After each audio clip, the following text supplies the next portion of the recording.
course Understanding Psychological Disorders. I am Dr. Mukta Karamadi, Associate Professor from Dempe College of Arts and Science, Miramar.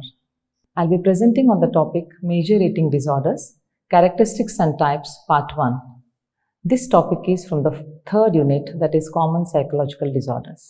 In this module, I'll be talking about major eating disorders such as anorexia nervosa and bulimia nervosa.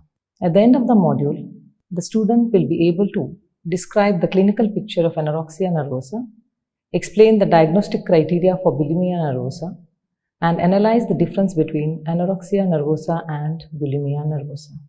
So let us begin by understanding what are eating disorders. Eating disorders are characterized by persistent disturbance in eating behavior that impairs the health and ability of the person to function well.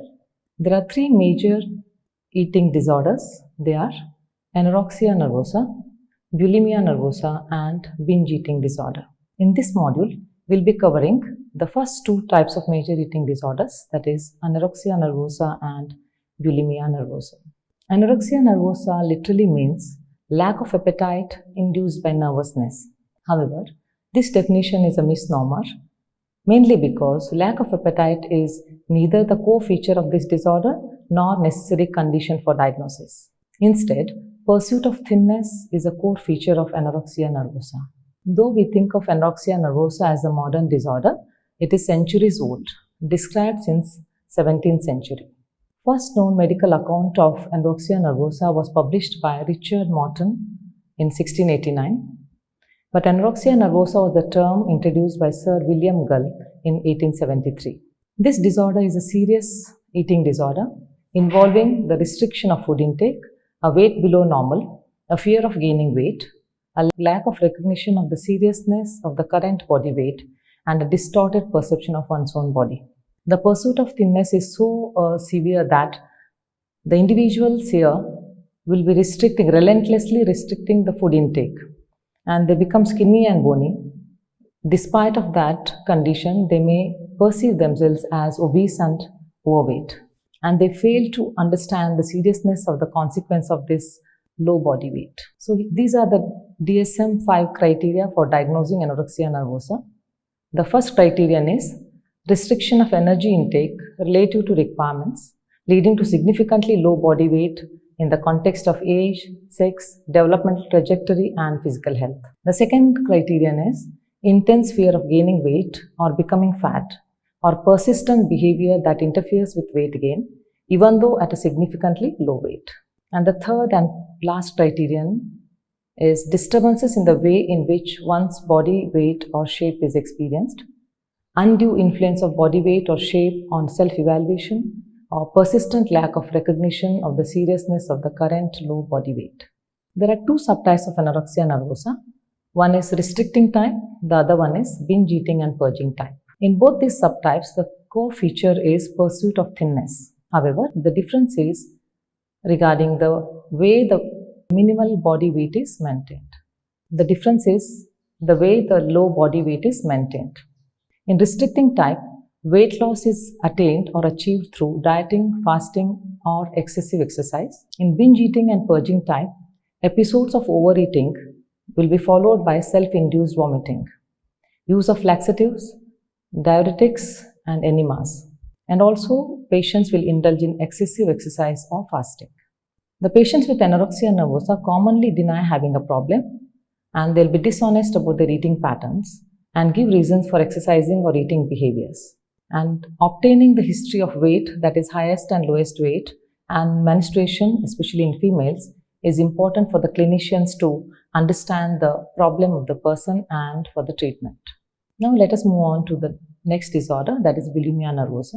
This disorder is characterized by uncontrollable binge eating and efforts to prevent resulting weight gain by inappropriate behaviors such as self-induced vomiting and excessive exercise. The term was first proposed by British psychiatrist G.F.M. Russell in 1979. This term was adopted into DSM in 1987. The term comes from two Greek words, bous and limos. Bous means bull and limos means hunger. So bulimia nervosa literally means a hunger of such proportions that the person could eat an ox. So these are the DSM-5 criteria for diagnosing bulimia nervosa. First criterion is recurrent episodes of binge eating. An episode of binge eating is characterized by both of the following. First one, eating in discrete period of time, an amount of food that is definitely larger than what most individuals eat. Sometimes the patients may consume as much as 4,800 calories in a distinct period of time. The second is a sense of lack of control over eating during the episode. So once they start, they cannot stop eating. The second criterion is recurrent inappropriate compensatory behaviors in order to prevent weight gain, such as self-induced vomiting, misuse of laxatives, diuretics, and other medications, as well as fasting or excessive exercise. Third criterion is the binge eating and inappropriate compensatory behaviors both occur on an average at least once a week for 3 months. Fourth criterion is self-evaluation is unduly influenced by body shape and weight. And the last criterion is the disturbance does not occur exclusively during episodes of anorexia nervosa.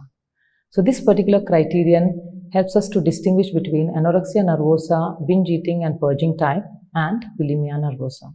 Bulimia nervosa may have a gradual onset rather than an acute onset.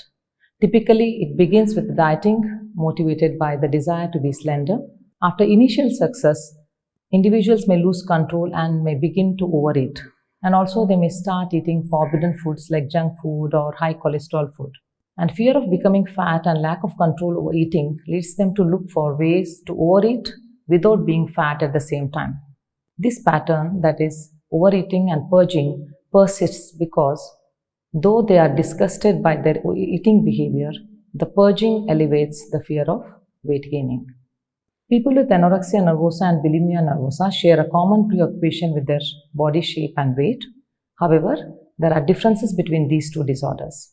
Firstly, individuals with bulimia nervosa are typically of normal weight or sometimes slightly overweight, and individuals with anorexia nervosa are severely underweight. And the second difference is people with anorexia nervosa deny the seriousness of their disorder and are surprised by the shock and concern with which others view the condition, whereas people with bulimia nervosa are preoccupied with shame, guilt, self-curse, and make efforts to conceal their behavior. So in this module, you have learnt about anorexia nervosa and bulimia nervosa, which are the major eating disorders. For this module, I have referred to these books. Thank you.